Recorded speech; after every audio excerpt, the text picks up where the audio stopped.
Hi.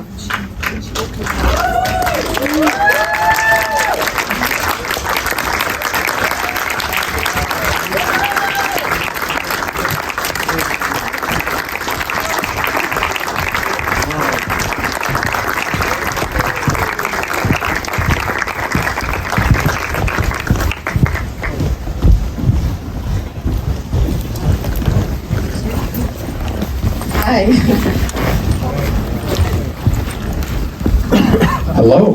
Hello. I'm Stephen Gatos from Variety, and before we sit down to chat, it's a great pleasure and honor to present an award to you. I have to say something before that to put it in context, which is a question: how does it feel to be part of history being made? Feels good? I hope. Because it's a great moment. It's a great historical change. Some context, the Sight and Sound Film Critics Poll, which every 10 years names the 100 greatest films of all time, just came out yesterday, and for the first time in history, the #1 greatest film of all time, as chosen by the most important critics in the world, was directed by a woman. Oh, wow. Which one? Chantal Ackerman, Jean Dielman. So that's change, and this festival represents change. And I think the slogan "Film is Everything" is a fantastic way to start because change is everything. It's the only thing that's constant. You represent, in so many ways, the best of change. It's our honor, those of us at Variety, to present you. I'm going to try to hold this without putting fingerprints all over it. The Variety Vanguard Filmmaker Award to Nadine. Labaki.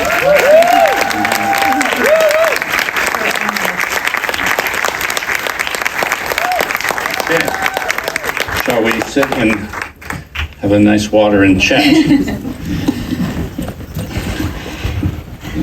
Hi, everybody. Hi. I hope we have a minute or two for a question or two from the audience, because you clearly have a lot. Excuse me one second here. Two-handed thing here.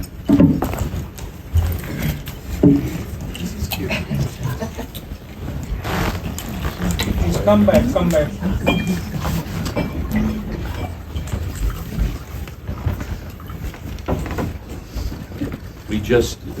We just made the sound man go mental. I can imagine what it sounded like to have a glass of water pouring. What's going on? It's raining.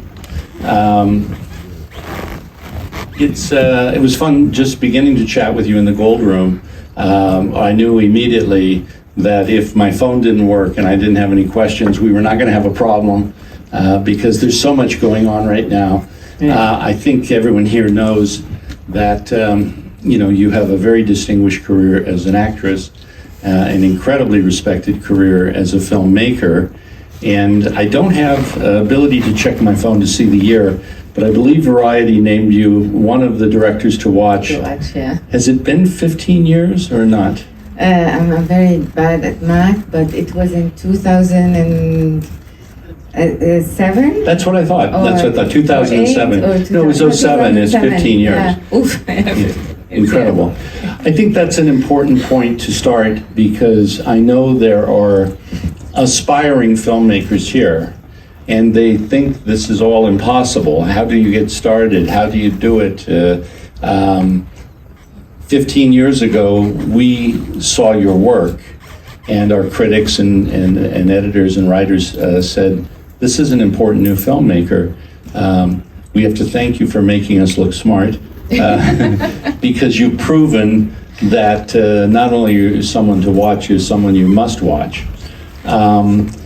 Let's start just by talking a little bit about the film work you're doing now.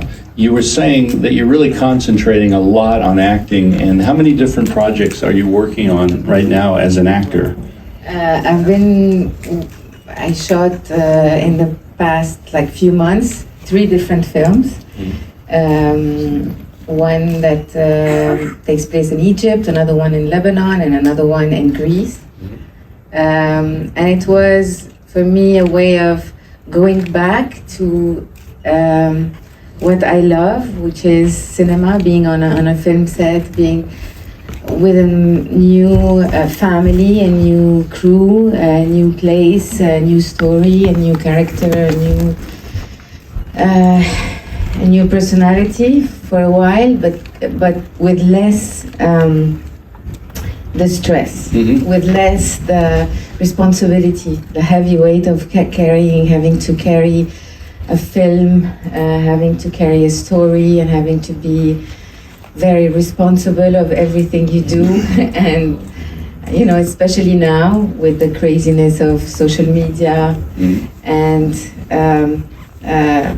the world being sometimes too politically correct and being a bit too harsh, especially on artists.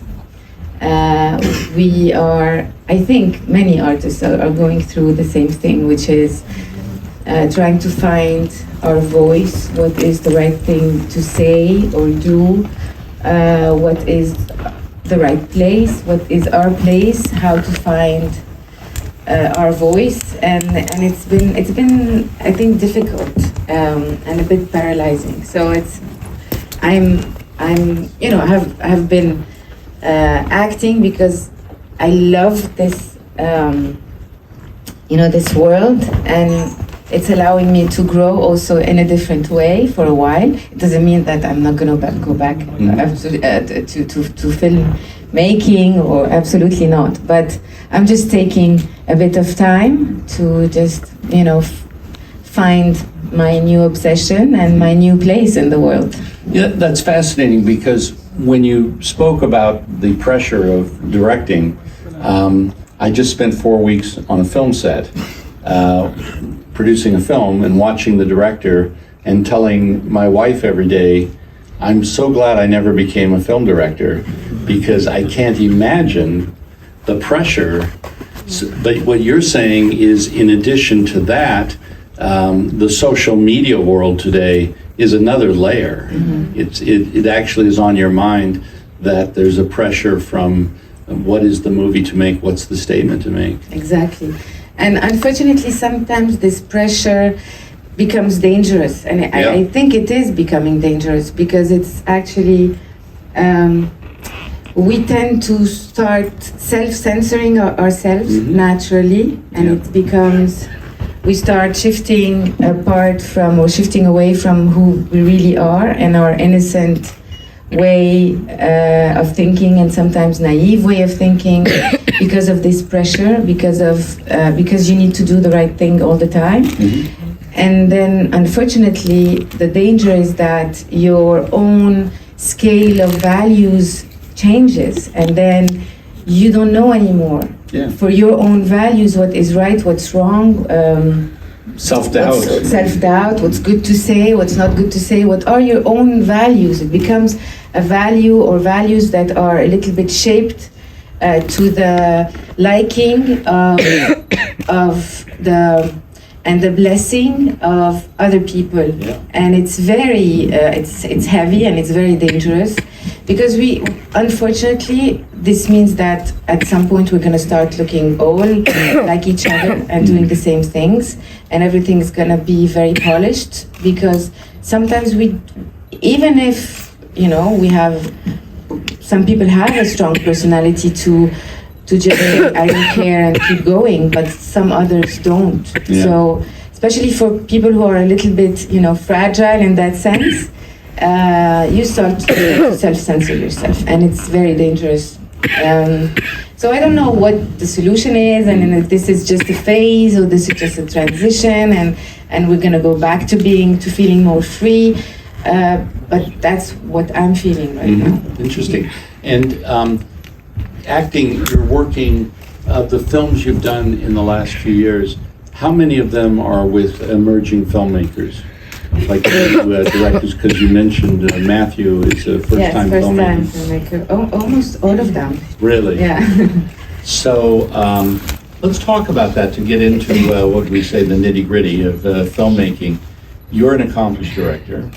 You're an accomplished actress. You're working with a first-time director. there are probably people here today that are going to make their first film. What can you bring?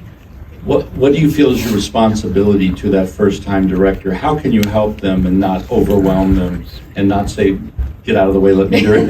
Let me direct. No, it's actually completely forgetting that I'm actually a filmmaker and that I can be on the other side of the camera, and that sometimes I even really don't think about it. I just go with the flow, because I've been in a situation where you have this doubtful look of an actor, and as a filmmaker, it completely destabilizes you, and this is what is the most important. I think for me, this is sacred.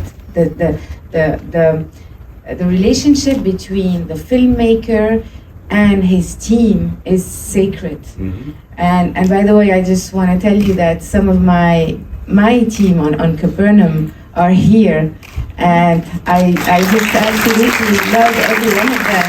If you can stand up, I want to see you all just. Yeah, I mean.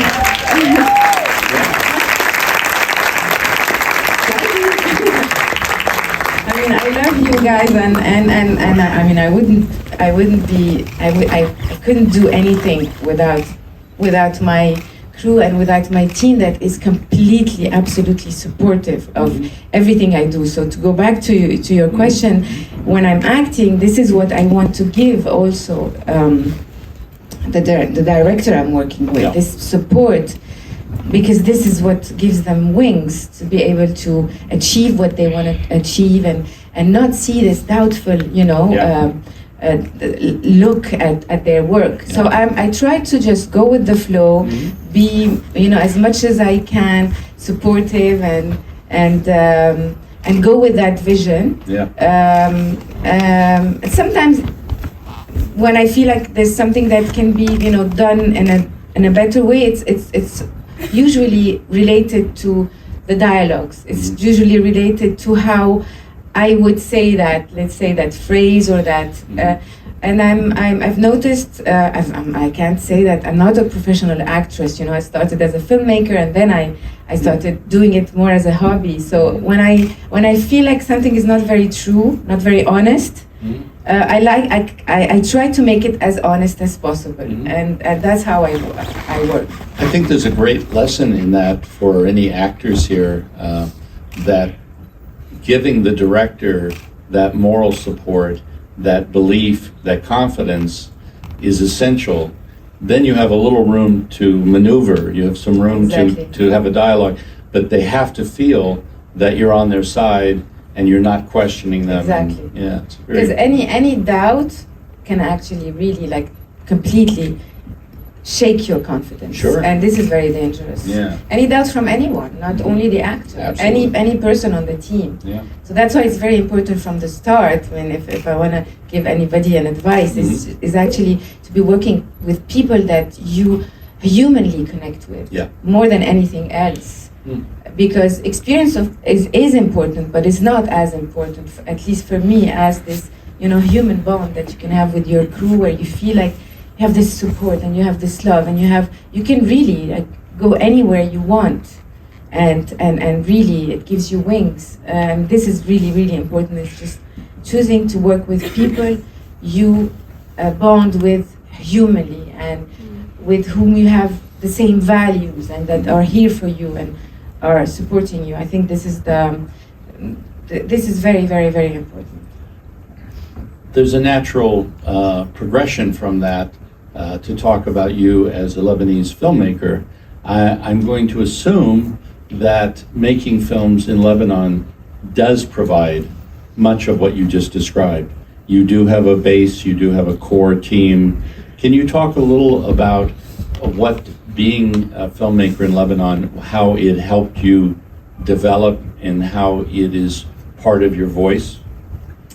It helped me develop in the sense that when I started making films, there was practically not no films being done, but it was still very, very shy, because it was really, right after the war, and cinema was sort of making its first steps after the war. I mean, obviously there has been a history of cinema, but during the war, it completely stopped. So when I started making, doing my first film, I really lured people into thinking that I know what I'm doing, and lured producers into thinking I know what I'm doing. I did not know what I'm doing. There's a little bit of sales involved in this. No, I mean it's this confidence that you have. It's the way that you know. The most important thing is the why. Why are you making this story more than how are you making this story? Why? And this is what really producers or people that are interested in financing films, this is what they get from you, this passion for what you want to say, this obsession with what you want to say. And this obsession, again, gives you all the tools and all the instinct to absolutely know what you're doing. So because there was no films being done, I didn't have the chance to go and learn on other people's films or other directors' films, or do work on other people's films. The normal path forward. Yes, and understand and have different positions and different jobs. And so I don't know how I got this guts to say I want to make my first film. And even though I started doing commercials and music videos to learn a little bit, but still, I mean, you learn how to say a story in 30 seconds, but it's a different thing to tell a story for an hour and a half. So I didn't know if I had it in me to be able to do it, but I knew why I wanted to make this film, and I had this very, very strong vision about why I'm making this film. So that was really important. And then, how do you start creating your own way of working? What is your process? And so I sort of made up my own process because I didn't have other examples to follow. So I just, it's very important that you understand actually what makes you happy while you're shooting. What challenges you, what makes you, not vibrate. What makes you, just excited about and I understood very early that I love true life. I love honesty. I love those unexpected moments that life gives me while I'm shooting. I understood that I actually get bored just doing exactly what I wrote on paper, because obviously you start with a very solid script, but then I don't want to do what I had already wrote. I just want to do something, I want to push it further. I want to have those amazing moments or incidents that life gives me, and I want to grab them and grab the honesty of those moments. So I started understanding that actually I like doing things differently. It's not a very structured way of working. It's a sort of organized chaos. And my producers who are here, they can witness. They know what I'm talking about, because it's difficult to create this sort of organized chaos, but it gives me, what I want. It allows me to work deeply with my actors. It allows me to work with non-professional actors, which is something also that I love. It doesn't mean that I don't love working with actors, but I like doing both. Yes. And sometimes I did mix work with non-professional and professional actors on the same set. It allows me to just, create those moments of those unexpected moments. Well, today, your reputation is international. The success is tremendous. But back then, when there was very little film industry and you did not have a track record, to use the phrase, who believed in you?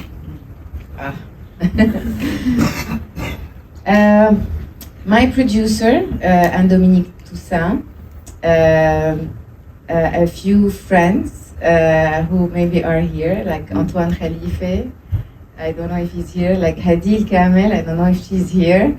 She's my amazing friend who really, truly, I don't know why, just believed in this journey and this story of 5 women working in a beauty institute, and I decided to just hop on this journey because I think, when I met my producer, Nadine, she didn't know much about me. We met thanks to Antoine, who introduced us. Antoine Khalifa, I don't know if he's here. He introduced us, and then very quickly, we sat for like 10 minutes, but I just was obsessed with this idea of telling women's stories and why. And I told her about this obsession that I have and this contradiction that I feel in many women around me of why. Of this contradiction between who they are in this world and who they wanted to be, and why they haven't been able to achieve what they wanted to be. And I've always had this questioning. And anyway, so I spoke to her in such a passionate way that she said, really, a few minutes later, I want to follow you. I'm interested in what you have to say. And it was like, for me, very unexpected. A French producer who was already achieved very lots of things, and why would she be interested in me? It was like almost too good to be true. Magic. Yeah. And then, but I think, to go back to what I was saying, I think it was the passion. Yeah. I think it was the why Yeah. I wanted to make this film. That was really what caught her. It's hard to explain to people the difference between those of us who are incredibly self-confident and passionate and articulate about it, and those who are incredibly talented but not. I remember meeting Tarantino before he made his first movie, and you had the feeling he'll walk through the wall to make the movie. And I'm more like the guy who is not like that. So you watch it and you think, how do you become that? It's almost like it's either part of your character, or you have a producer or a partner, someone who can exude that kind of confidence. Excuse me with my phone here. This is a big experiment for me because I usually have my questions on a pad, but I started writing in Variety in the 90s about a survey of how limited the opportunities for women in directing in America were. And that was about 1997. In 1998, we had the report again. It's from University of Southern California, Martha Lausen. And in 1998, it was terrible. And in 1999, it was horrible. And in 2000, it was miserable. So it was like every year, terrible. Yes, yeah. And then things started changing in the last 3 to 5 years. You've been very outspoken about opportunities for women in film. Can you talk a little about where that passion for that cause and the importance, why it's an important cause for you? Simply important because the world needs this other vision of the world. There's many things that we need to express and we need to talk about deeply, things that maybe men don't know about, things that we don't share with men, things that we feel as women. There's so much to say. And that's been unsaid. And it's for me, it's only normal that the world needs, to hear that, and to understand it. Maybe it will make the relationship between men and women less complicated if we are able to just express it and say it. And what better way to say it than through, cinema and films and what are things that you do to move the needle on this, to advance the cause? What do you see as opportunities for Nadine to not just have it as a theory or a feeling, but how do you put it into practice, or what are you doing for this issue or this cause? I don't do anything specific. I think I don't really think about it. When I'm writing a story about, I think it's about just telling women's stories very honestly and just putting it out there and just sharing it with whoever wants to hear it, and then that's how it gives other women maybe sort of an inspiration to talk about also their own, vision or what they're feeling, and then it's like so I don't know if we call it butterfly effect, yes. but it's like that. Yeah. It's really the encouragement. It's the encouragement. It's sharing this, putting it out there, and then when something is very honest, it actually reaches the audience, and the more honest, the bigger audience it will be, and the more encouragement it will give to other women to just express themselves, because they can see that actually talking about things that they thought are not allowed or taboo is reaching other people, and it's actually changing things in other people's perceptions and minds.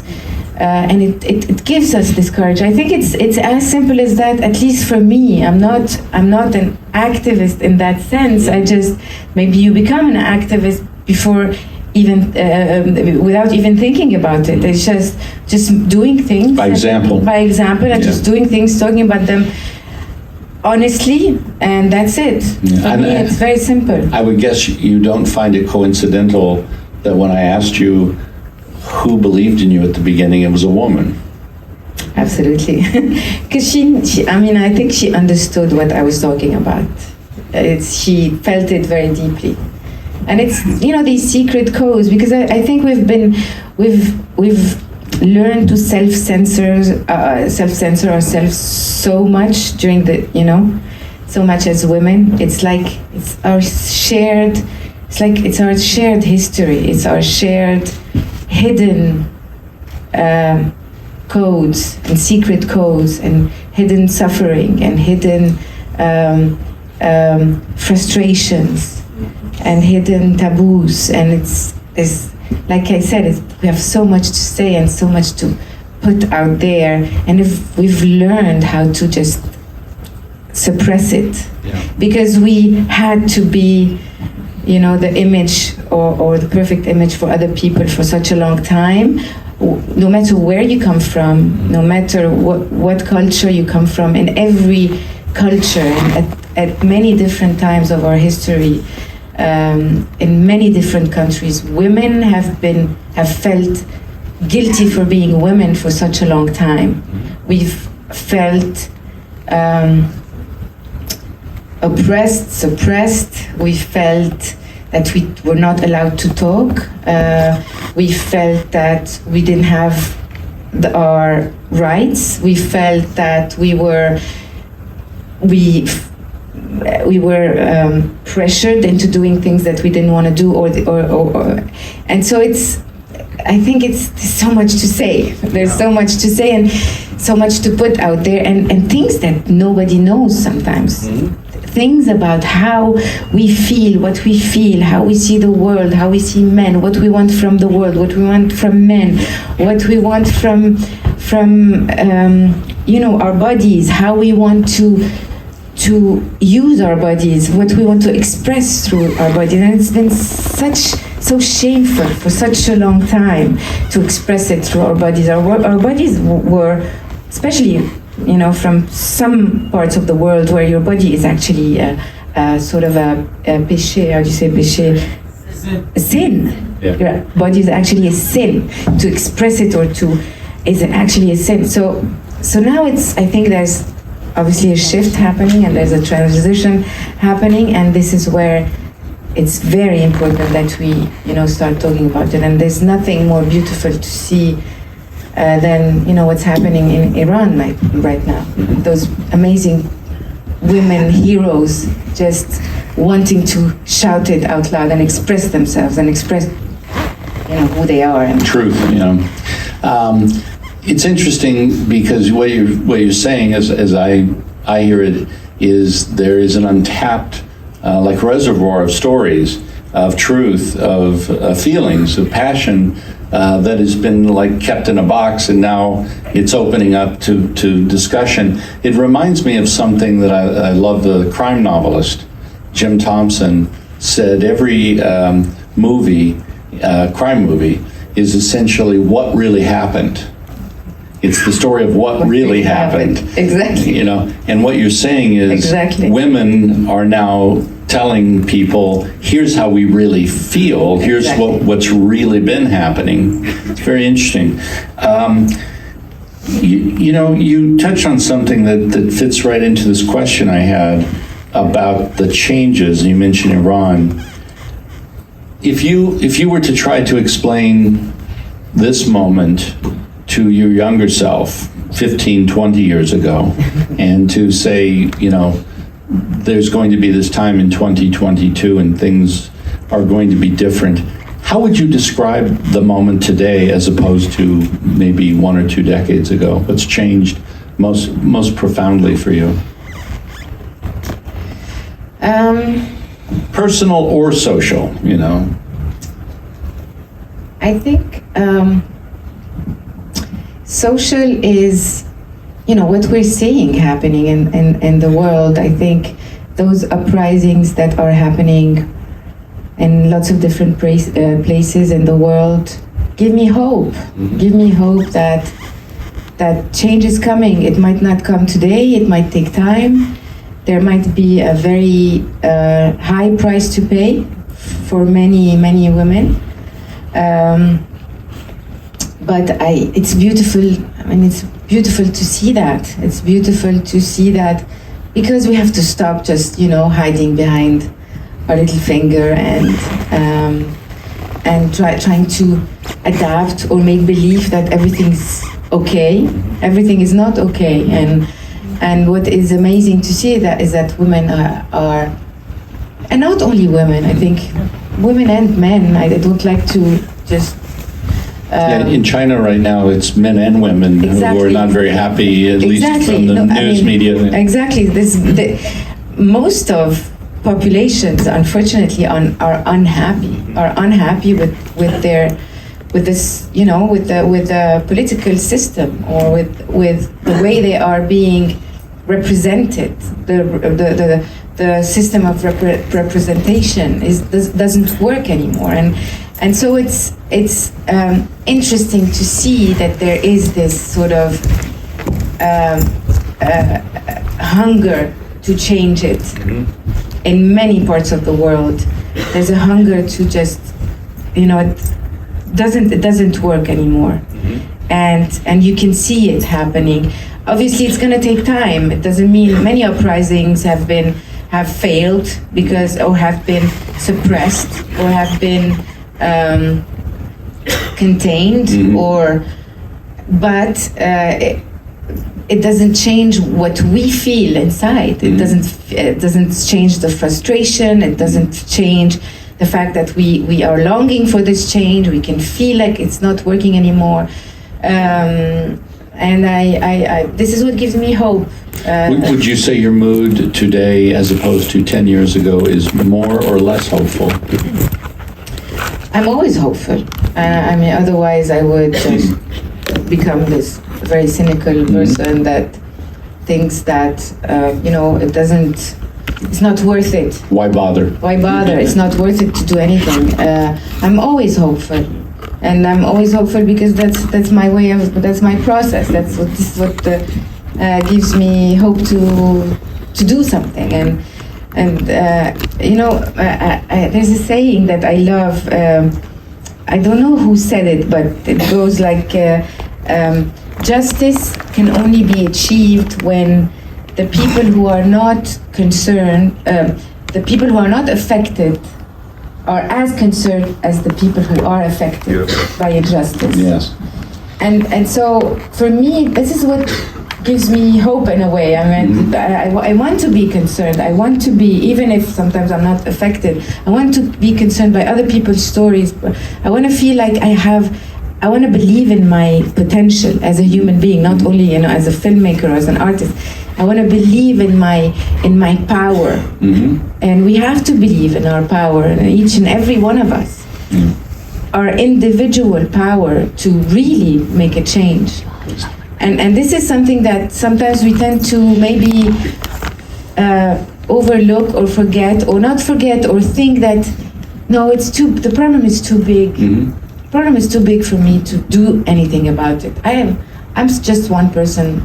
What am I going to change? And so you end up being a little bit fatalistic or a bit cynical about, you know, life and injustices and frustration. But no, we have to turn this frustration into something positive. I mean, we can't just be angry. Well, you have these wonderful opportunities to express in acting and filmmaking. So you have a forum for your thinking.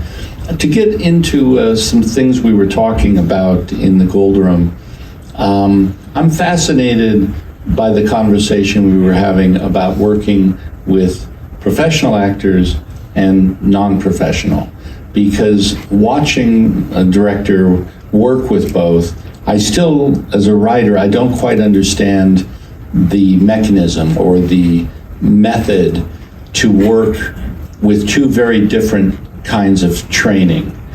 Can you talk a little about working with actors who are maybe spectacular, successful theater, film, television actors, and then someone who's never been in front of a camera? Do you have a different technique, or is it exactly the same? How do you move between the two? No, absolutely. It's a different technique, I think.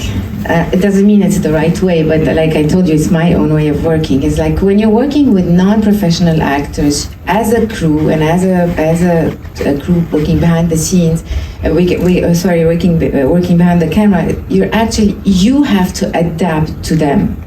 You have to adapt to their own personality, their own rhythm, their own way of being. The director has to be in tune to who the actor is, yeah. Whereas when you're working with professional actors, it's the opposite. It's actually the actor, because they are, you know, they have this process and they have this way of working and this discipline. They can completely adapt to what you're doing. They can adapt to your lighting, they can adapt to the blocking, they can adapt to the script, they can just, you know, take a script or take a dialogue and just, you know, do it very, very naturally. They can get where you need them to go quickly. Exactly. When you're working with non-professional actors, it's the complete opposite. You cannot just contain them or, you know, ask a kid who's 12 years old and he wants to play and wants to be, you know, you have to walk from here to here, or you have to look towards the light, or you have to do this thing this way, or you have to repeat the sentence exactly the same way, you know, 20 times and be honest. So it's a matter of honesty for me. It's a matter of how do you adapt to grab or the most honest moment at this moment. And with non-professional actors, you have to adapt. You have to, for me, it's like a choreography, you know, it's like a dance. Sometimes when I watch the behind the scenes of my last film, Capernaum, if you watch the whole crew working the DP and the camera crew and the sound crew, if you watch them work, it's like they're doing a dance around the actors. And that's why it's so important to be very mobile, to be very light, to be able to just work around them, and just also when you see the rushes, I talk with the actors a lot, so I'm always there with them. I go do something and then I get out, and then so you have to really adapt to them, and you have to let life just be, and it's a very different process. You have to. For non-professional actors, you cannot ask them to act. You're asking them just to be. Yes.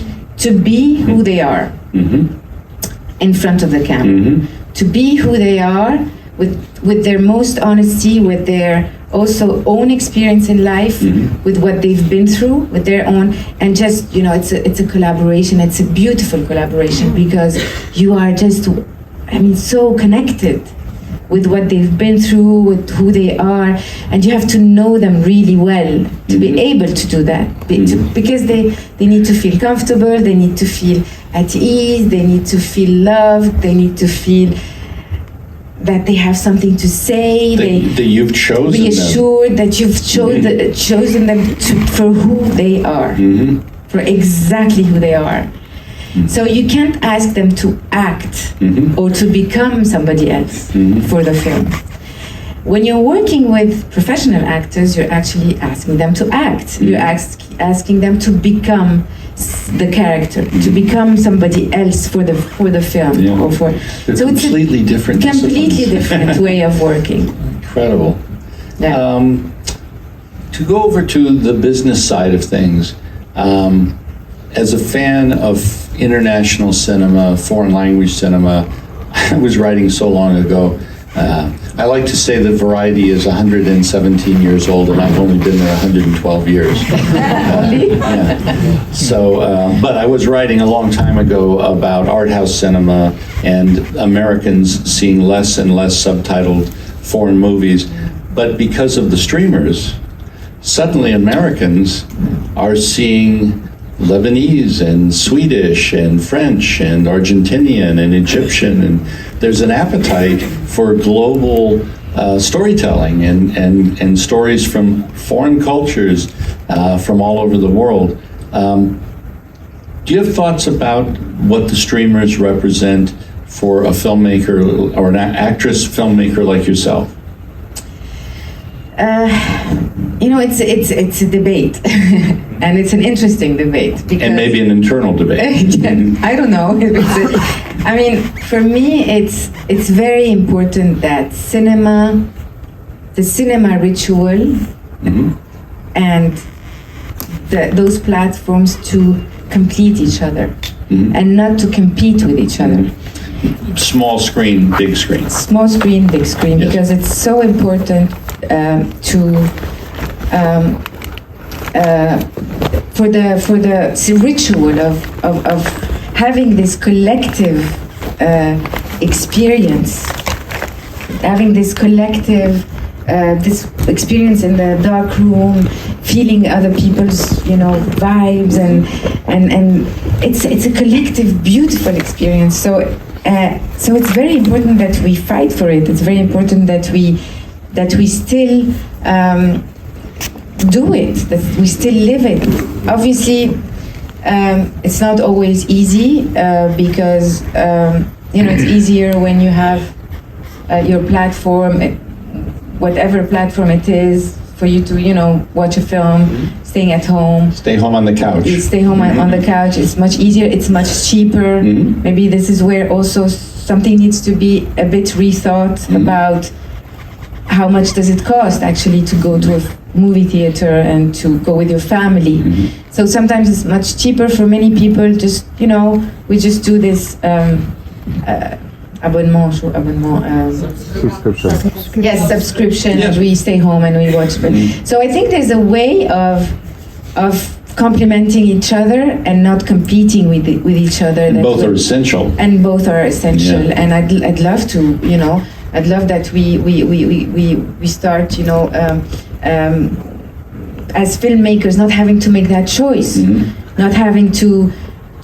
It's like you feel like you're selling your soul to the devil if you don't, put your film on the big screen. But so it's like I think it's about time that we figure it out and that it starts being. People should be able to live both experiences. Well, I have to say something as a guy from Variety, because our writers and reporters are telling the story, and it's an incredible story. We are sitting in the most exciting film exhibition territory in the world, because the growth of cinema and the new popularity of going to the movies here is the #1 biggest success story in the world today. That's exciting. And so Exactly. a fantastic thing. And we're at probably the most exciting new film festival in the world. And based on what you're saying, film festivals are more important than ever to create this fire, this love, this passion to see movies in theaters. Because film festivals, by their very nature, you have to get out of your house and go to the festival. Exactly. So I really think that's part of what I wrote about in Variety today, and what I think a lot of people are saying and thinking. And it's, like I said, it's not an opinion, it's fact-based. It's the fastest growing, #1 territory for movie going in the Middle East, one of the most important, fastest growing in the world. And the idea that people are treating going to movies as a new, exciting thing. I've been going to movies for a long time, so. It's like babies being fascinated with something new and discovering something new. And there's nothing more beautiful than this excitement. We named you a director to watch, and I was wondering if you look back to when that occurred, and what you have learned in those years since what has changed for you? What do you wish you had known then? Were there mistakes you made that you wish you could have avoided? Any thoughts about, boy, I did make one mistake, or I wish I hadn't done that, or I'm glad I did that? It's very difficult for me to look back or to watch my films. Sometimes I even see them, on Netflix, and I never go to watch them because it's difficult, because you only see the mistakes. You only see what you could have done, or what you should have done, what you should have changed, how you should have edited, and it's until now I keep saying to my friends, I want to re-edit this film, or I want to go back and new do director's cut. Yes, new director's cut. So it's obviously, of course, you learn along the way, and the most important thing is time.